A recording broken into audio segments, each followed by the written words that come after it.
have been many years that I've had things that made them not exactly the greatest, but I'm pretty sure that we could all agree that none have been like 2020. The quick recap of the year, most notably the release of the coronavirus, which killed a big portion of the population, with a bunch of brainless idiots claiming the virus isn't real and isn't that serious.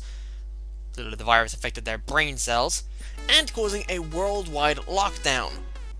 No, not that lockdown! As well as the virus arising, a black man named George Floyd was murdered in police hands, which caused the Black Lives Matter movement, as well as the protests. And of course, because it's America, the dipshit pretending to be a president just acted like that little shit from the movie Fat Man. But while this year has had a lot of bad moments, there have also been good moments. Everyone has had good moments no matter how little it was. And given the current situation the world is dealing with, any bit of good we acquire is something. This has been one of the most hectic and most fucked up years there has ever been, which everyone can agree with me on. And I would love to hear everyone's good moments of this year down in the comments. As for me, it's been up and down. For the doubt, it's mostly because of my mental state, which doesn't really like being nice to me, and me pretty much belittling myself almost every day, as well as having to deal with an idiot who doesn't know a single thing he is talking about, which can be proven extremely easily without even trying. When that can easily be proven to be bullshit, since everyone has already established that Susie cannot take criticism at all, and called all the videos... That's where you're completely wrong. She cannot stand it because it's too much, and don't expect and you're expecting everyone to stand the criticism. It's just plainly old childish from you, Taylor Gang. It's it's childish. I think this video is on me that seriously crossed the line from laughing at my mental state to threatening to terminate my channel, which I have seriously worked on, unlike him, are the ones that seriously affected me. And the level of support I got from you guys about it really means a lot to me, so I want to give my sincere thanks. I truly love every single one of you, and you are quite literally the best. And that actually leads to my positives that have happened this year. When I began this year, I had 53 subscribers, but as the months went on, my subscriber count grew right up to 144 subs. Which is a total fuck you to Einars, who said that I'll lose all my subs while he gains them. And what happened instead was he lost a sub while I kept growing, like AK Snare, Robo, Dylan, and Haru. Which, to be fair, is the only good thing you have actually done. Because of you being a moron, making a video, insulting my subscribers which I showed, it led me to becoming friends with these guys, causing the first installment of the Clusterfuck Collaboration podcast series, as well as the birth of the Fuck Einar show, and making what I hope was a very entertaining video playing Edo Pro with Haru, where he seemed like he wanted to send me to the Shadow Realm. Plus, I have had other things happen on YouTube involving me that seriously made me very, very happy. One of my videos involving Melly P getting harassed by Suzalu and Sijo somehow managed to get Melly P's attention, which caused her to actually comment on the video, which completely threw me off guard and made me very happy. In fact, if you check that video out, her comment is actually pinned. And another thing that seriously made me happy was a video I made talking about Bowblacks, which granted has more dislikes than likes, as well as a bunch of brainless clots claiming I implied Van Tactician was racist. Why the fuck did I do that? Managed to get to Bowblacks, which caused him to leave a comment, which is now pinned, as well as having him literally subscribe to my channel, which I completely didn't expect, and I was in absolute shock for the rest of the day. Plus, something else on YouTube made me happy involving me, but it wasn't on my channel. To anyone who happens to follow Dead Soldier Productions, and if you don't then do, then you'll be familiar with their Yu-Gi-Oh! Series Revelations of the Seal of Orichalcos, which is just bloody amazing, and I truly love the series. With episode 4 coming out very soon, Tyler, the show's creator, put out a preview of the episode with the list of every sponsor to the episode, and my name showed up! That's my name! That made me ridiculously happy. And things that made me happy weren't just limited to YouTube. Hell, not even to social media, although I'll admit becoming friends with AK Snare, Robo, Dylan, and Haru was and still is something I will forever treasure.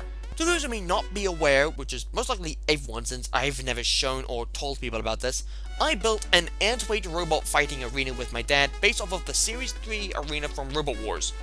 And because Series 3 was my favorite arena, and possibly even my favorite series in general. I also acquired off eBay pretty much every single Robot Wars pullback toy, including Dan-Tom Gear, who was the hardest one of them to acquire. Racer and Tornado were also hard to acquire as well, but not as hard as Dan-Tom Gear. I also have a few Hexbug BattleBot RC robots, Witch Doctor, Tombstone, the two build-your-own bots, Witch Doctor version 2, and Bronco, who I accidentally broke trying to take it apart so I could see how it all worked, and after trying to screw everything back, the motors don't connect to the wheels. Bugger. In all honesty, I need to buy another Mr. Psycho because the one I did get has a broken arm, which is kinda annoying, and makes him not overly playable with. Plus, I also intend on buying old-school BattleBot toys to add to the collection, as well as multiple Hexbug robots, which I intend on transforming them into either RC replica robots like Flipper and SpongeBob, I'm not even joking about this one, as well as my own personal designs. And there is also the intent on commissioning ant-weights from Team Panoramic's website. But that is something I seriously intend on doing, and I'll be more than happy to show you guys the result of all of it. This year for me personally has had its ups and downs, but I don't intend on just talking about my year of 2020. Other people have had their ups and downs too, and I feel it might possibly be more down for people, as people have lost everyone they love from COVID-19, for which I am truly sorry. Plus, everyone who were peacefully protesting Black Lives Matter got tear-gassed by order of President Apricot, who I wouldn't trust to clean a pack of condoms. I am very aware of all the bad stuff that has happened to people, which I truly feel bad about and feel really sorry for. But in the wise words of Kay Yeager from Transformers Age of Extinction, I'm asking you to look at all the junk and see the treasure. I understand that might not really make things better, as people have had to go through hell this year. But then again, that isn't the point of that line. While I understand that there are certain things that will seriously affect people, whether it be losing a loved one to COVID, or getting bullied and doxxed by total bigots, or having a bunch of fuckwits attack you, slander you, and call you sorry about being raped at the age of 14 bullshit, and even I have my own problems that seriously affect me in a very bad way, that line by Mark Wahlberg, aka Kay Yeager, is something I think everyone should take to heart. While there is a lot of bad things that happen to people, which does suck, that doesn't mean you're meant to overly focus on them. Despite my own mental issues, I try my damnedest to focus on all the good in my life, like my friends, my awesome subscribers, and even my girlfriend who makes me smile so much and glisten my world with nothing but happiness until I have to go home, which causes it all to shatter. Sad times. The only good thing about all of this is that we can finally say goodbye to 2020 and move on with our lives. And we'll soon be rid of the stupid virus too. Just a heads up, scientists have been working hard making a vaccine, and now there are 3 vaccines that have proven to be more than 90% effective. Hopefully the vaccines get around everywhere, and this virus can just be another thing of the past. And a very good thing too, as many people will be extremely pleased to finally get this vaccine and actually see their family who they've not seen for what feels like a week in hell.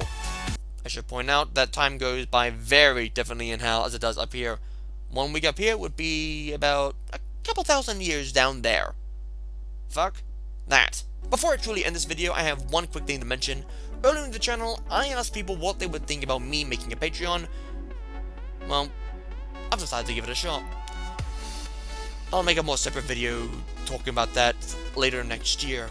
But for right now, let's give a massive sigh of relief as 2020 finally and painfully comes to an end, and await what 2021 has in store for us. Hopefully, can't be any worse than the shit we had to deal with this year. Take care everyone, and a very, very Happy New Year to you all.